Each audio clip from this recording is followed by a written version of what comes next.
welcome back to another video. I'm joined today with a special guest, which is Caroline Deverill. Hello. Would you just like to give a brief introduction about yourself, please? Yeah, sure.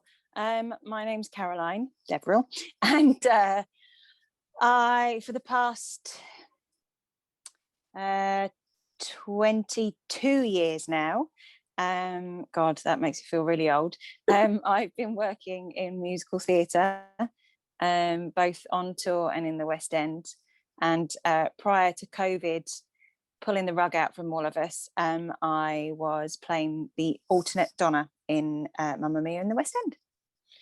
Great. So I asked my Instagram followers just to give you a few questions. So let's get started. Let's do it. So the first question is, what is the best role you have ever played? I've been asked this a couple of times recently, and I find it really difficult to narrow it down. I think there are two that I can't separate, and they may seem a bit obvious because they are the two where I've been able to be alternate. So it's Mrs. Wilkinson in Billy Elliot and Donna in Mamma Mia. And I think it's because they are so brilliantly written, and there's not, it's getting better, but when it comes to roles for women that have that are of a certain age and yeah, you get to a point where you kind of want to get your teeth stuck into it. And whilst I know Mamma Mia, for those who haven't seen it, they would never assume that it's it could be described as a strong script. A lot of people, I think, assume it's quite fluffy, but it's not. It's got real heart, and it's got more depth to it than I think people would realise. And obviously in Billy Elliot as well, working with those kids and getting to play the highs and lows of that role, it was just an absolute pleasure. So yeah, I don't think, and obviously you're at the front and you get to take a big bow, what can I tell you?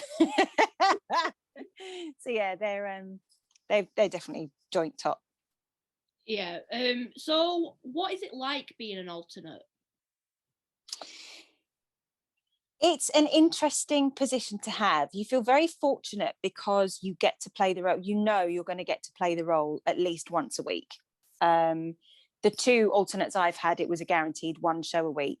There have been other setups. It depends on the show as to whether they set it up so that it's the first cast gets 6 shows and the alternate gets 2 or 5 and 3. In ours it was 7 and 1, which anything I can get my hands on I'm happy with, but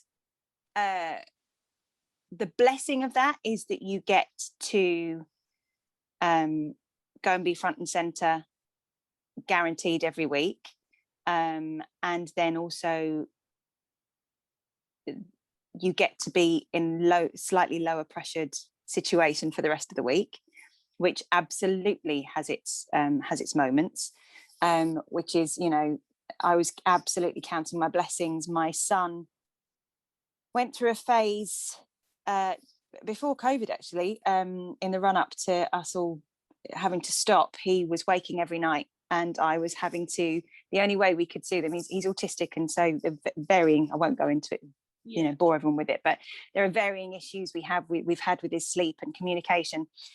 And so the easiest thing to do was for me to just get into bed with him, because he's got a single bed. His dad would have done it, but his dad's much broader than I am, and so therefore he couldn't sleep sort of top and tail, whereas I could.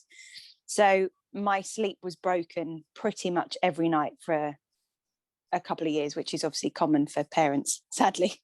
But it did mean that I could cope doing my ensemble track easily with that sleep schedule. The minute I was on for Donna, it became, if I had a week on, it was so much more challenging, and we'd have to try and find a workaround.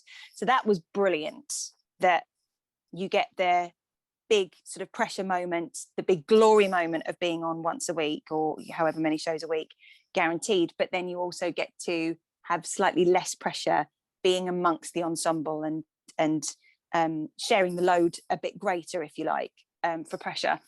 But the flip side of it, I would say the hardest thing to get used to, and you do get used to it, but initially it can be a bit of you've got to kind of get your head around it, is that you're kind of on, and as a first cover, you're on call anyway. You've always got to be ready to go on. But I did find that I had to find a real balance off stage and at home of not allowing myself to be ruled by the fact that I might have to do a Donna tomorrow. So for example, on a Sunday night, okay, can I have one glass of wine? Can I have two? Can I have a big boozy night? Do we think I'll be on?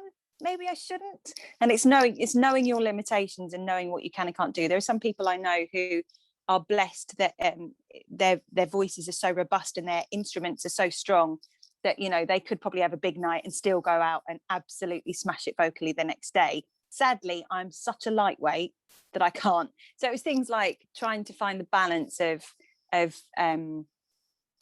managing the off stage pressure, I suppose, and not allowing it to dictate everything, but making sure I was sensible at the same time.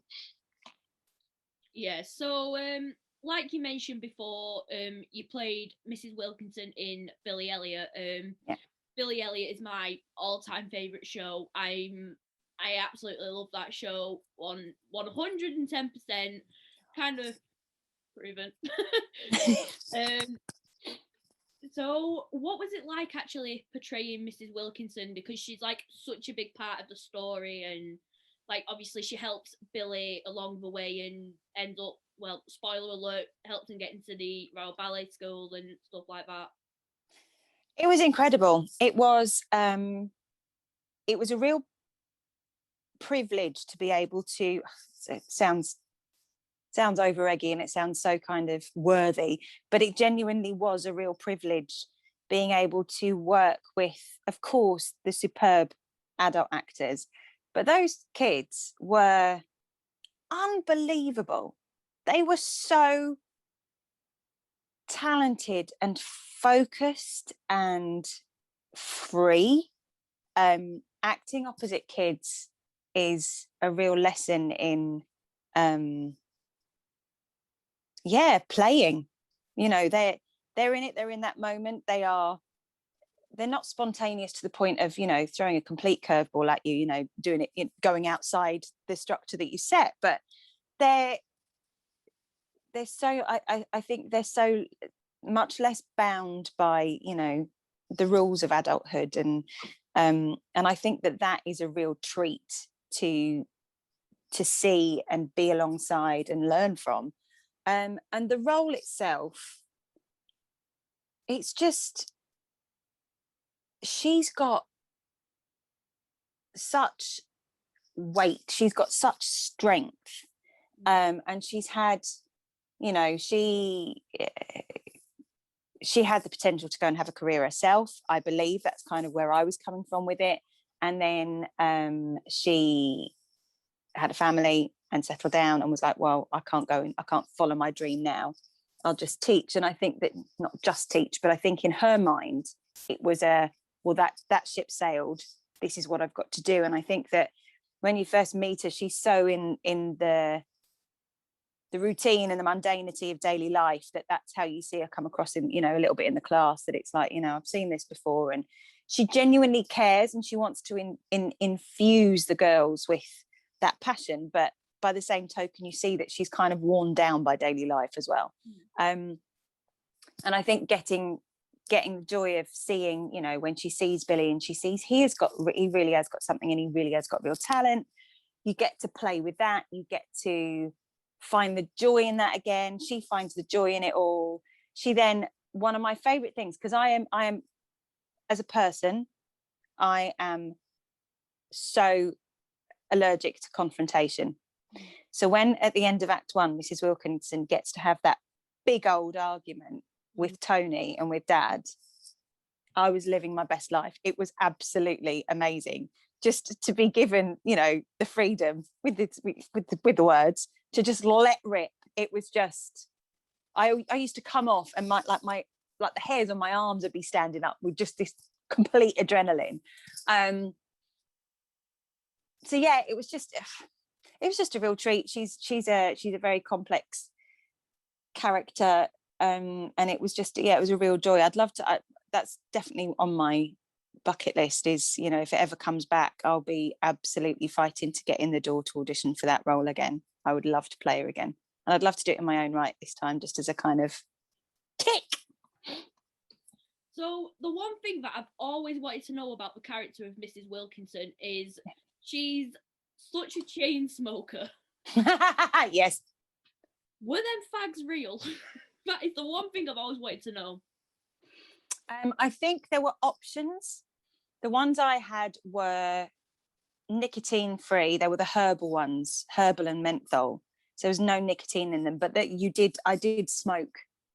I did light up, and it was a cigarette, but there was no, as I say, there was no nicotine in them. And it's really bizarre because I actually, I've never been a smoker. I was always I was a bit of a social smoker, maybe. Like when I was younger, if I'd had one too many, I might kind of go, oh, give us a fag. Remember me and a mate when we were like 18, just kind of going, should we buy a packet of cigarettes? Yeah, and thinking we were really hard. And then ditching them because we couldn't cope with it. But I noticed when I was playing, when I was in the show, when I was, the alternate Wilkes, I noticed that it was the habit. It was the physical habit of lighting up a cigarette and inhaling it that I started to notice. If I was out with friends who smoked, I would be more tempted to bum a fag off them, whether I was drinking or not. Generally, there was a gin involved, probably. But like on a summer's day, you'd be outside in a pub garden or something, and I just kind of go, oh, and then that's really bizarre. And then that completely wore off again when I left. So it was more the habit, the actual physical habit, I think. But yeah, they were real and you could light them up, but they weren't, they were nicotine free, and they were kind of the healthier version, if you like. But there were also, if people didn't want to do that, there were the ones where they have just like a puff of talc or a puff of something that gets blown out, and you could use them as well if you wanted. Yeah, it's just something that I've always wondered, because when I watched the pro shot of Ruthie Henshaw in the role, I was like, surely that can't be real. It's just been one of them things that's been bugging me, and I've just wanted to speak to someone who's played the role so I could find out. Well, there you go. Some people did, some people didn't. It's just always been bugging me. So like you mentioned before, you obviously was currently playing the alternate Donna. I had the privilege of seeing your Donna when I went to see the show in London, and you was absolutely incredible. Oh, thank you. So what is the best part about playing Donna? Oh God, there's a lot of brilliant things about playing Donna. The songs. Let's start with the basics. The songs are a dream to sing, and it's really interesting that it might not be interesting to most people, but I found it interesting that the way the songs the way the songs are set in the show, actually the lowest one you do as Donna is at the beginning, and the highest one is at the end. Yeah. And so it does seem to kind of, I don't know if they did that intentionally or if it just had that's the way the songs fell in the piece, but it really helps with that kind of build up of tension, and it kind of gives you the opportunity to sort of really sort of gather momentum as you go and sort of go for that big old finish at the end. So the songs that the ABBA songs, again, I think that a lot of, some people like them, some people don't, as is always the way. But I think that they are they're much cleverer songs, the way they're crafted, than again, a lot of people, I think, a credit for people think it's like this poppy thing, but a lot of musicians that talk about them are like, no, these are really intricate songs and they're really beautifully put together. And to be able to sing such iconic songs is just that, it's just such a treat. But the role itself is, she's a beautifully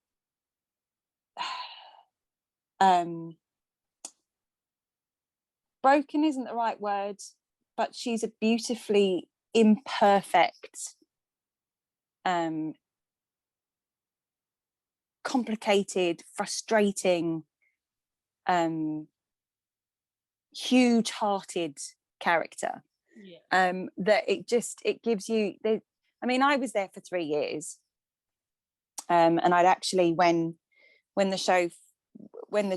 COVID finished, I only had 2 months left, because I'd decided I was going to be leaving at the end of that contract in June. That was kind of more for career reasons, really, wanting to sort of try and push myself into something else. It would have been, if they'd have had me, it would have been so easy to sign up for another year if they'd have said, yes, we will. So I had to really think about why I was leaving, but I decided I was going to leave. But that said, having done that, I did 3 years. Now, often when you're doing a show or you're doing a role, you do a year and you'll kind of go, brilliant, I've done that, that's wonderful, let's go and do something new. But there was so much to play with in that track, in that character. And you find something new, and she's, her relationship with Sophie is so, on one hand, they're like mates, but on the other hand, it can be a little bit dysfunctional, because ultimately they are each other's significant other. And so when Sophie meets Sky, it kind of, you see the tussle of, my baby's grown up, but also my best mate's going somewhere, and all of that. And then the unfinished business with Sam, he broke her heart, and then she's faced with him and the ghosts of flipping summers past with the other dads, and all of the relationship stuff, the friendships with Rosie and Tanya, that girl, girl power, that real, the strength you have with your girl mates, that they're the ones that scoop her up and hold her together and push her in the right direction and give her a good old talking to when she's being completely ridiculous. It's just so real, it's so relatable in so many ways, as a mum, as a woman, as a friend, as if you've ever had a relationship, you've had your heart broken, loss, finding yourself, all of it, there's so much in there, that it's just an absolute gem. And I feel really, really lucky to have had 3 such memorable, wonderful years as the alternate. And again, that's another one that I hope one day, who knows, hopefully I'll get to go back and maybe play it in my own right, who knows. But yeah, it feels an honor to have had those dungarees on for 3 years. So the next question is, all the characters you have played met in person, what do you think would happen? That is a brilliant question. So let me see. There'd be Donna, Mrs. Wilkinson. I've covered and played Tanya, and I've covered and played Rosie. So that'd be a bit of a party. Donna and the Dynamos do a headliner, why not? Yeah, exactly. Well, they'd definitely they'd have a few too many and get up and sing a song. I think Wilkes would probably join in, to be quite frank, and she'd certainly have a go at some of the dance routines. Who else? I think Nikki in Sweet Charity would probably just be sat in a corner, propping the bar up, having a fag, kind of just glad that she's not working for the night. Probably silently supporting them, but silently, maybe silently judging some of the other people in the bar. Who else?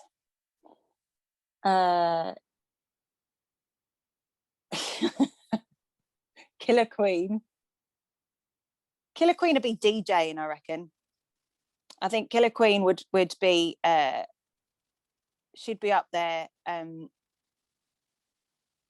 Killer Queen would have paid for the whole bar to be rented out for her and her mates. She'd have paid for exclusivity, so she'd be in charge.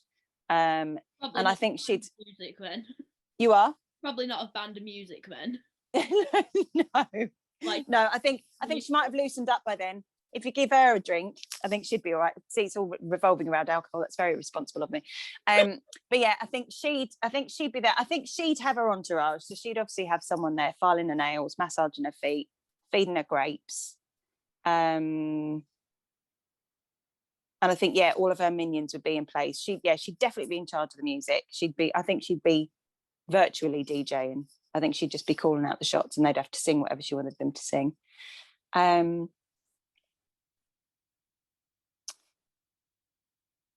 And Mary Magdalene, I think, would be dancing on the tables.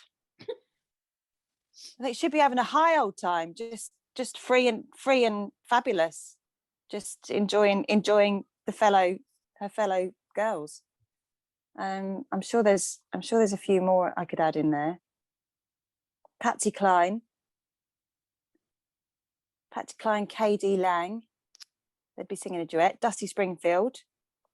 My God, it would be a brilliant party. They could all take it in turns to sing and dance. I think I did a new musical called This Little Life of Mine before I went into Mamma Mia, and I played 4 characters. One was a girl called Tina, an Australian girl, good time girl by her own admission. Then there was a woman called what was her name?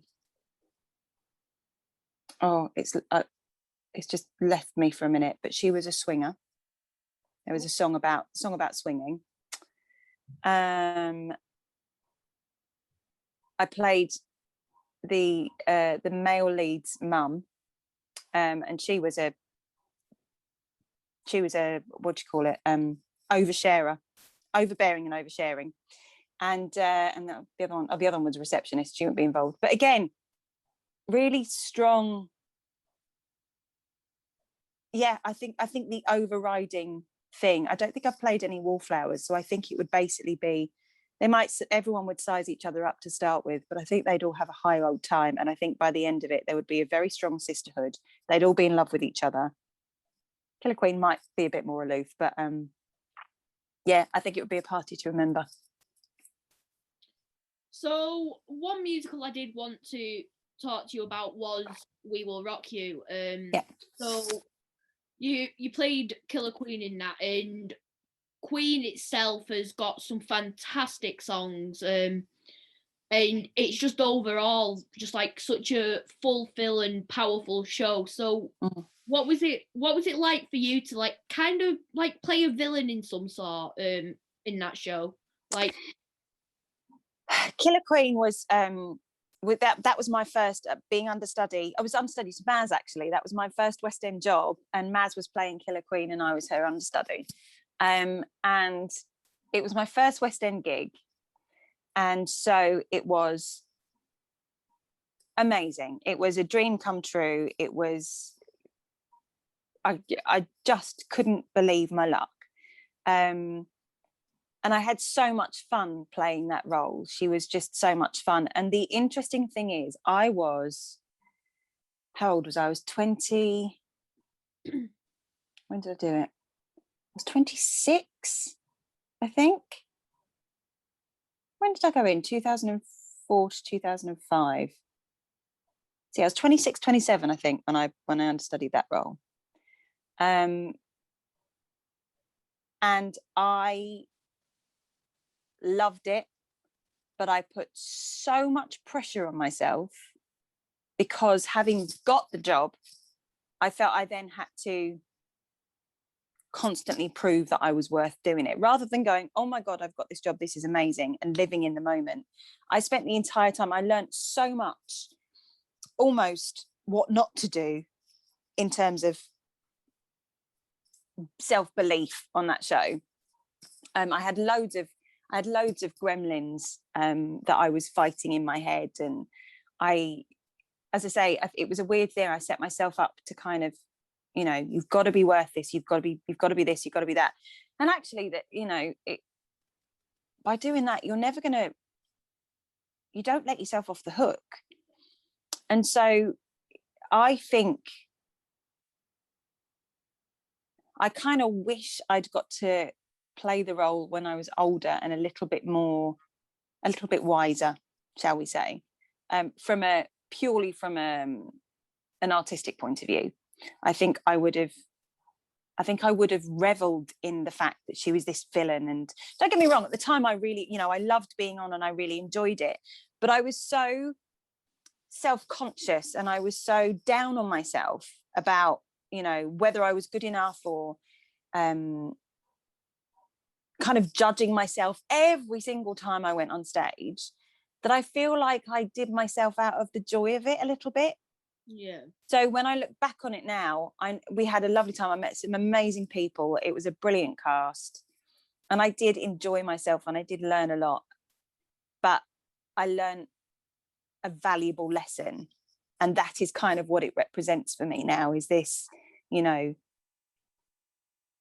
if you don't believe in yourself, how the hell do you expect anyone else to believe in you? And that's something that's stuck with me, and it's work in progress. I mean, crikey, this industry and self-esteem are constantly warring with each other, because, you know, you go for an audition and you can't get everything you go for, so hearing no, you're not right, is always hard. But yeah, I think that the younger, naive me probably didn't get quite so much out of it as she could have done, in terms of really getting stuck into playing that villainous, fabulous woman. So the next question is, what is your dream role? Hey, I mean, Donna. I think Donna was always one of my goals, and still is, you know, to go back and play it in my own right. I think I sound like a cracked record, don't I? I'm trying to put it out into the universe. I want to play it in my own right. So I feel that, I mean, that's a pinch myself moment, that I did get to play it on a regular basis.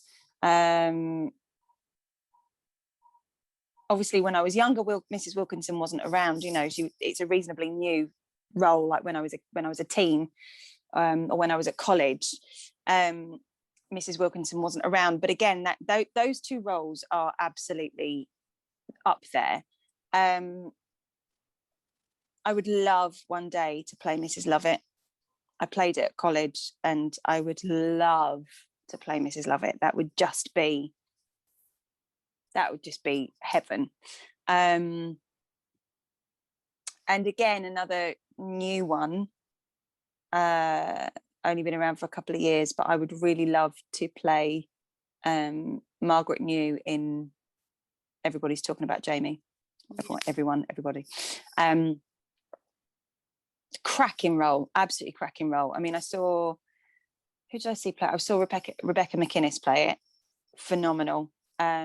I've not seen Mel Jakes play it yet, but she is absolutely on my I'm running to the theatre as soon as I'm allowed to list, because I want to go and see her play it, because I've heard her sing it.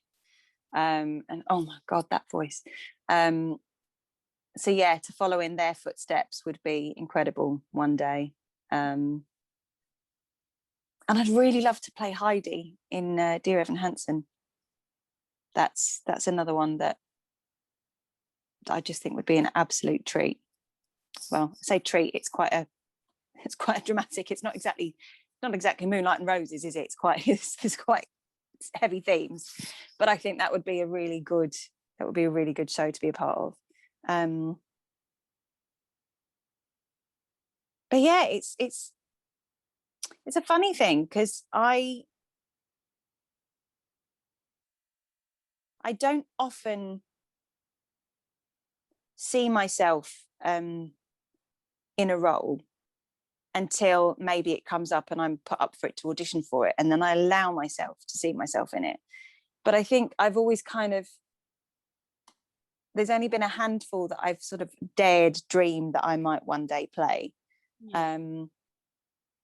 But yeah, they're definitely ones that I think would just be incredible to get stuck into. So, getting back onto Billy Elliot, what would you say your favourite memory from that show was?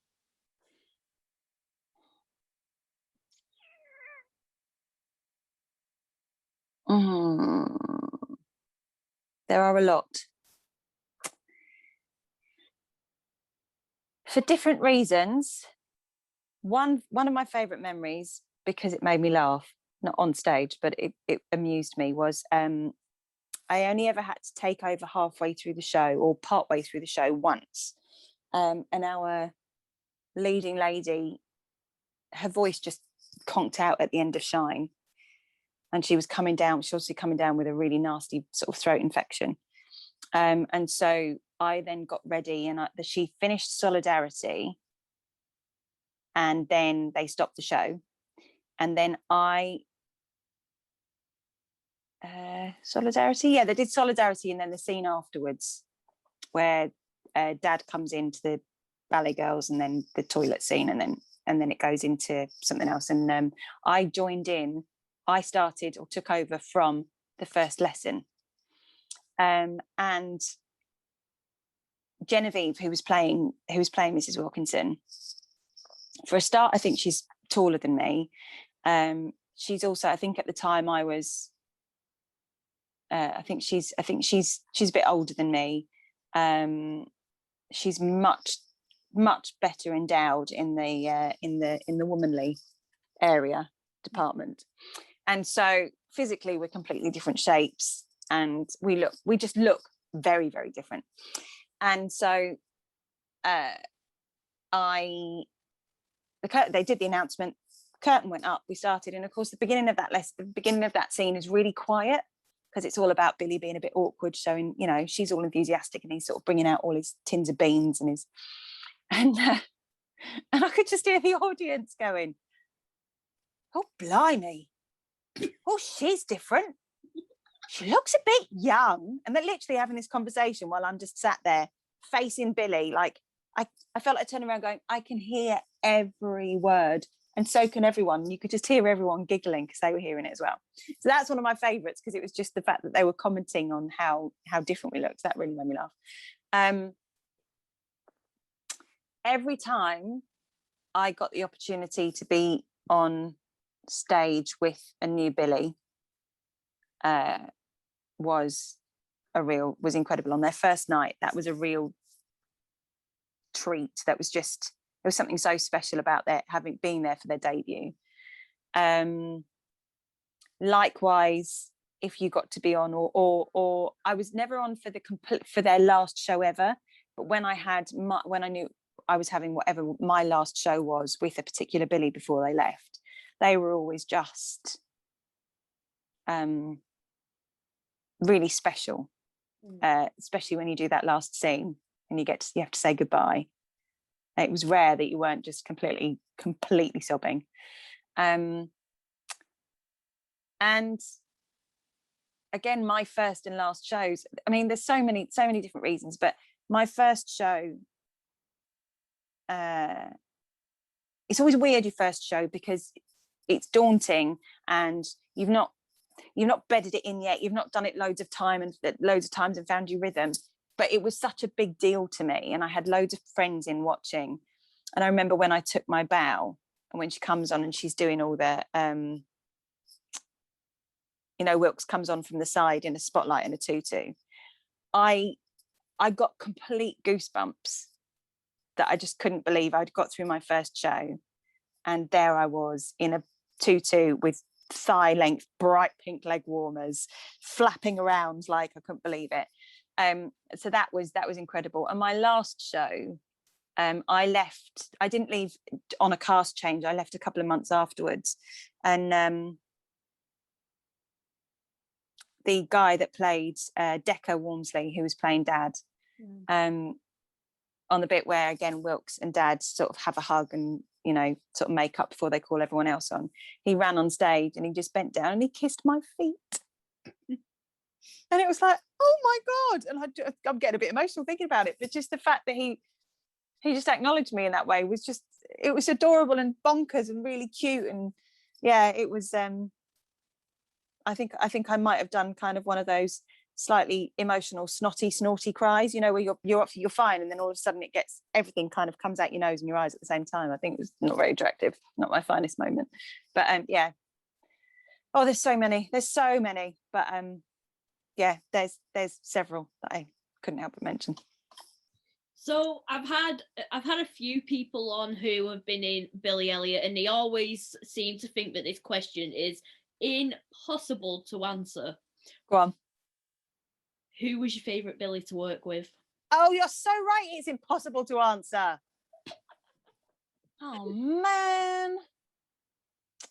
They're so different. And again, credit to the casting and credit to the team on Billy that they found these unique and very individual boys to come and play the same role. And they each brought everything they had to it and some. You had cheeky chappies, you had little sweethearts who you know were just gentle and wouldn't say boo to a goose. You had the joy of watching all the lads go from new to being comfortable in it and getting a bit more settled and, you know, getting a swagger. And then as that progressed and they, you know, if they stayed, a lot of them kind of stayed to maybe 13, 14. And so once they got to 14, it was quite funny because that's when they started to get a little bit more, you know, all right, it's like that. You're still 14. Don't be giving me that. You can't be treating me like that. Come on. You kind of almost want to go, I'm old enough to be your mother. Behave yourself. Because they're just, you know, they'd just be getting a bit lippy and a bit like, you know, would you talk to your mother like that? You're not my mum. Oh, right. So yeah, they were just, it was just, yeah, you just can't pick. They are every single, I think I worked with maybe 9 different Billies, maybe even more, and you can't put hair between them. They were all phenomenal.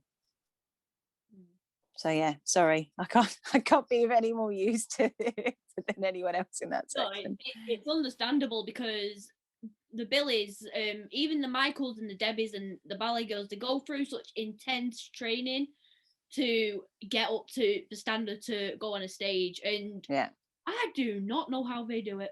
No, I know.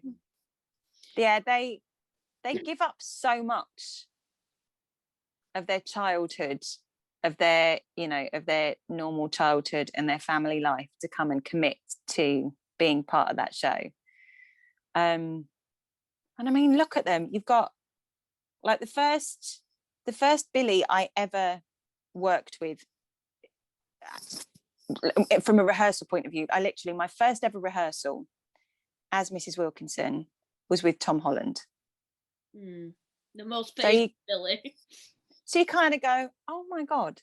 And then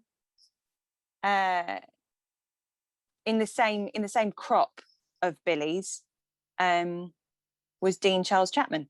You know, you just kind of look at, and then so you've got, on the one hand, you've got a couple of them that have gone on to, you know, mega sort of big screen stardom.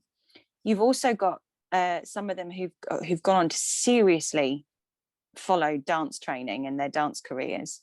And some of the stuff I see, some of them are doing music videos, some of them are in bands, some of them are with ballet companies, and the stuff, you know, you kind of keep tabs on them and like sort of friends with them on Twitter or Facebook. And then you just sit, like the other day, one of the lads posted something on Facebook, Reese, and he's had some new photographs done and they're all in like ballet gear. And I was looking at him going, oh my God, it's Reese. And I couldn't believe it because he's a man, you know, of course he's a man. I did the show 10 years ago, if not more. And so you just kind of go, oh my God,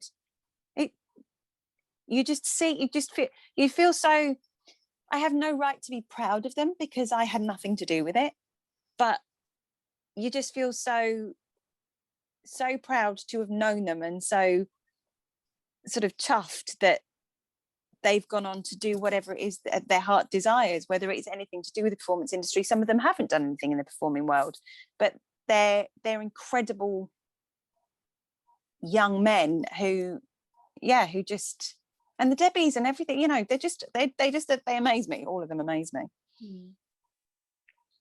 So the next question is, what would you say your favourite memory from Mamma Mia was? Oh, again, there's probably a couple. I think one of the things that I'm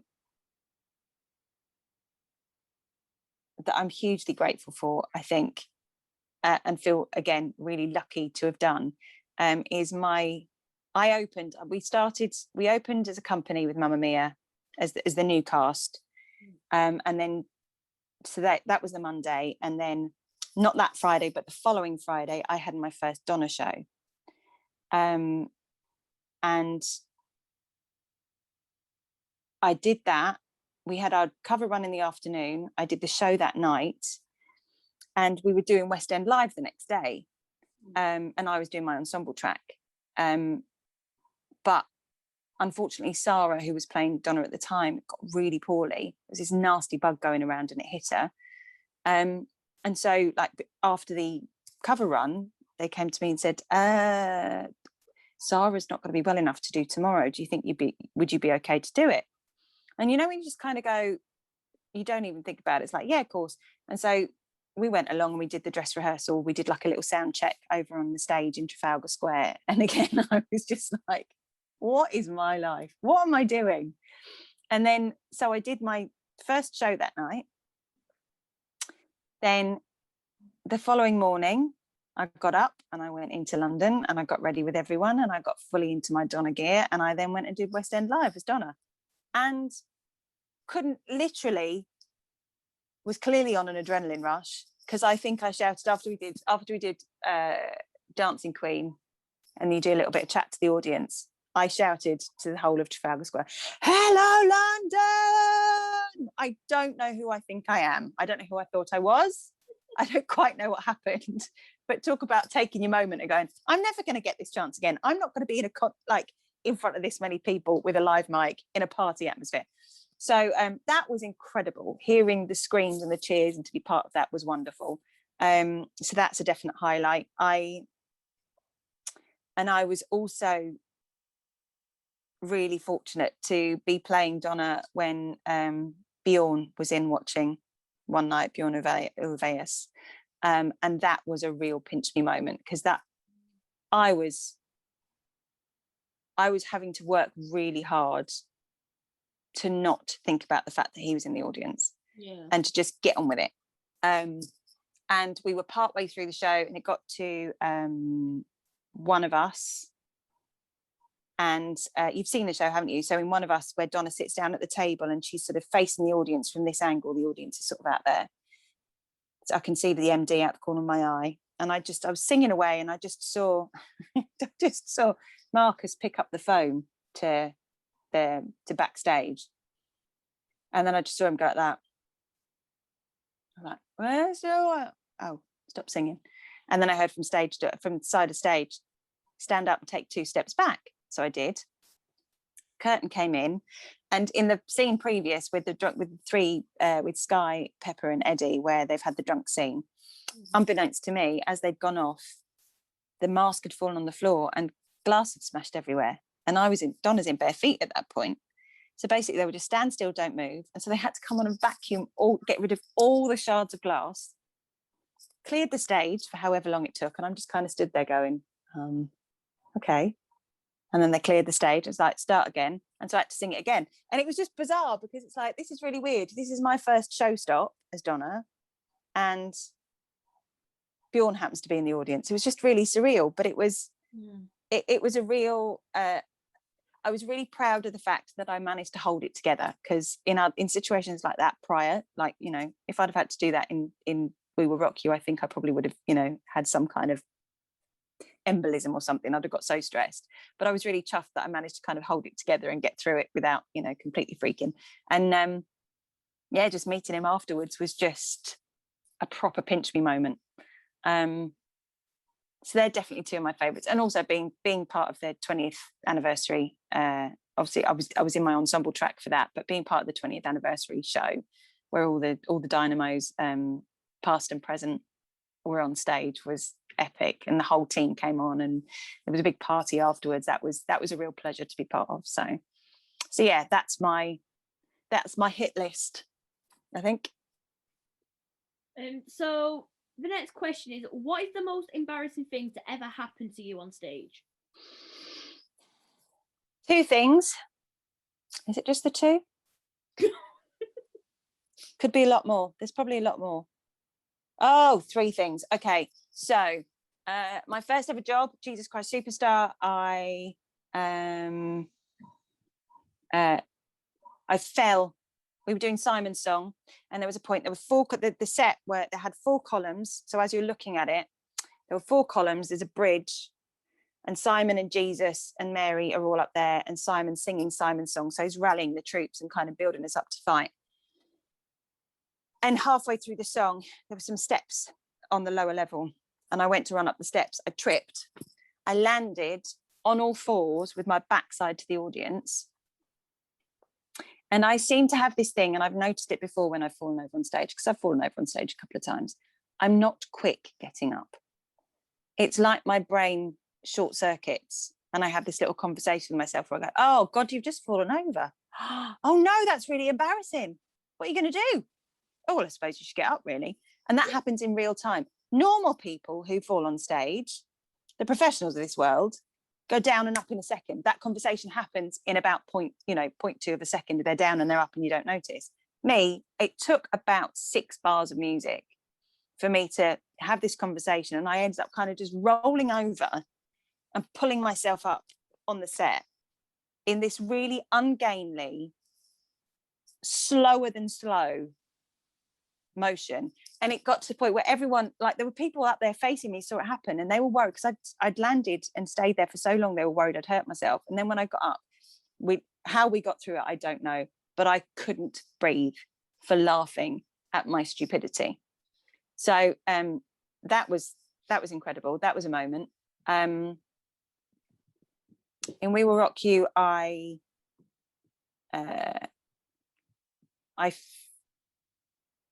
came back. I'd had a really bad cold, and I'd come back too early. It was really early in the contract, and I desperately didn't want anyone to think I was a skiver. So I came back a bit early, and I had this really nasty cough, that really dry cough, not contagious cough, but just you know, when you get it, you just throat constantly catches, and it got to No One But You, and the track I was playing, my ensemble track, in the introduction to Meatloaf singing "A Hand Above the Water," just so she says Freddie is the last thing she says before she then sings. And in the run up to that, there's different names of people that have gone too early, that died too young. And the name I had to list was Kurt Cobain. And as it got closer and closer to me, I realized I had a cough coming, and I was suppressing it. But you know what happens when you suppress a cough? You just kind of go, and the pressure behind your larynx is getting bigger and bigger and bigger. And it just got to the point where by the time I then had to open my mouth and say the word Kurt Cobain, I kind of went, and then just exploded coughing and just had to walk off stage. And I just went into the wings and just had the biggest coughing fit ever. So poor Jenna, who was playing Meatloaf at the time, I mean, she was a legend. She carried on regardless, but I was mortified, because there's me just off stage dying a very loud and slow coughing death. So that was mortifying. And also on the Roy Orbison story, I was playing Dusty Springfield, and it was a quick change into the costume. I wasn't in the costume for long. I came on, I sang a song, finished the song, left the stage. So the wig was put on and it had just like elastic around the back, and I hadn't pinned it because it did, you know, I didn't move enough to do anything. And it was the last night of the tour. And on the last note, you go, close my eyes and count again. Can't believe it, but you're still here. Much higher than that. So it's a big note, and the band's really big and really with you. And basically, they would hold on for as long as I was happy to hold on. And I just hit the sweet spot. And it was one of those things where I felt like I could hold the note forever. And so I was like, okay, brilliant. I'm going to hold it. I'm going to hold it. I'm going to hold it. I think I've got a bit longer. So proud of myself. I threw my arms down to bring the band off at the same time as me finishing the note. And I did it with such force and was so proud of myself. I threw my head back and my wig fell off. So I was basically stood there after this really big old finish of a number with a stocking cap on my head, big eyes, pale lips, a slim dress, full Dusty Springfield, but with a nana cap on. And the thing is, the next scene didn't go blackout next scene. It went into low lighting. So what I would normally do is just take my mic and I just quietly shuffle off stage in this really tight dress and mule shoes with no, you know, nothing to keep me on at the back. And I had to shuffle off. I had to bend down and pick my wig up, which was no mean feat, grab my mic and shuffle off with the whole audience looking at me and laughing at me, funnily enough. So yeah, that's my 3 worst moments. Most embarrassing, awful. And so the next question is, do you have any behind the scenes stories that you can share or want to share? Oh, behind the scenes. I mean, there's all sorts that goes on behind the scenes. There's a whole, it's like a swan gracefully gliding across the front. That's the show. And then underneath, the legs going like the clappers. That's everything that goes on backstage. I can share that there in Mamma Mia, one of the dressing rooms that's closest to the stage is the Dynamos. So Dania and Rosie are in one of the dressing rooms that's closest to the stage. And because in Act 2, they're not on quite as much as they are in Act 1, it becomes a bit of a social scene. And it was amazing because they would always make sure they had nibbles in. They would always make sure they had like squash or some nice, you know, some sort of refreshing, like they'd have schlur in there if you fancied something that wasn't just water. So you could sit in there, you could go and have cheese and crackers, you could have some chocolate, you could have, sometimes there'd be cold meat, occasionally there'd be a home baked good in there that they'd bring in. We'd go in and you could get, if you were looking for any member of cast that weren't on stage, generally they would be in their dressing room. There'd be about 25 of us in this little dressing room at any given time, all piled up on top of each other eating. So that's kind of a little vignette for you to see that it was just, and used to have such a laugh as well. We used to have to shut the door quite a lot because it could get a bit noisy. In the last cast, Maz decided she wanted to learn how to do the Rubik's Cube. And so a bunch of the lads who could do it, all of them could do it really quickly, taught her. And so you'd kind of come along, and then in between scenes, you'd see Donna sort of, you know, because she'd get dressed really quickly and she'd be like, you know, backstage earlier than she needed to be. And she'd be there learning how to do the Rubik's Cube, smashing it. Absolutely brilliant. So that's kind of, in terms of the bonkers things that go on, there's also, I mean, there's all of that goes on. I'm trying to think. Yeah, it's just, it just becomes, it can become a little bit like an adult creche at times, because we all have such a nice time. And if you're in a theatre, like the Novello doesn't have a green room, so we would just hang out in the corridor behind the stage, and it could just, like I say, you know, sometimes the dresses would just be, can you all just spread a little bit, because we'd all be having such a nice time, and they're trying to get past us with costumes and baskets, and they're like, hello, we're like, oh God, so sorry. And you kind of commune in that area because you just want to hang out and have a good time. And you do things like, I would always, you know, I'd create different names for the characters I was playing, and I'd come swanning downstairs in stupid t-shirts, and like I've got this silly t-shirt that's a body with a bikini on. So I'd come downstairs and see people say, "What you wear?" Oh, okay, it's a t-shirt. So yeah, it's just fun. It's a really fun place to be. And so the final question is one that I'm asking everyone, and it is, how do you feel now that Boris has finally mentioned theatres and that they can reopen in May?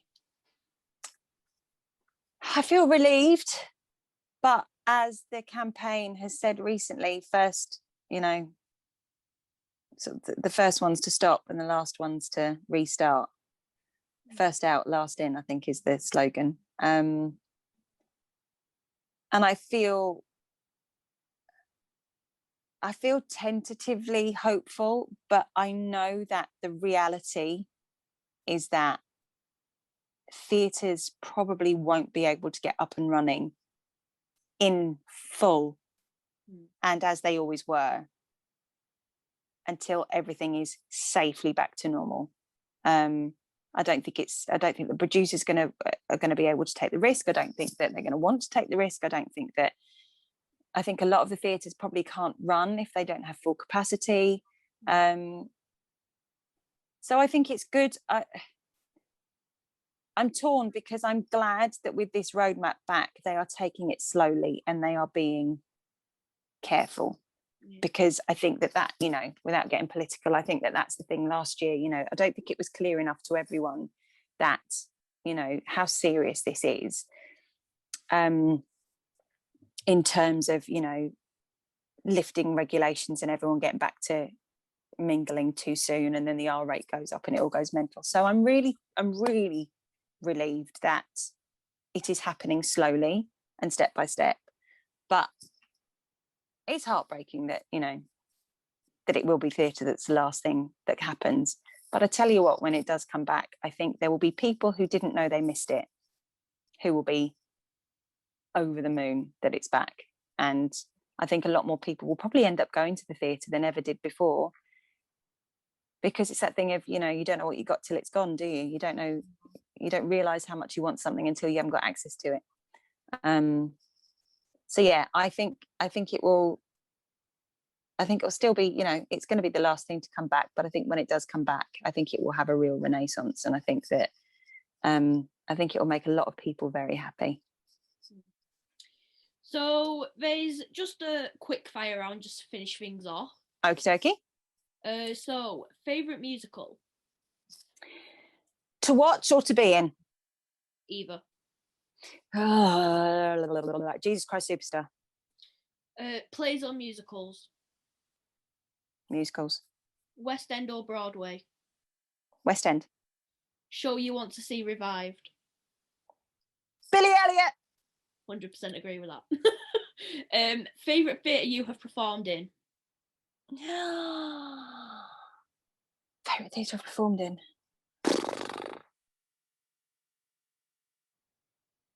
Palladium. And finally, show you want to see after lockdown? Show I want to see after lockdown? Come From Away.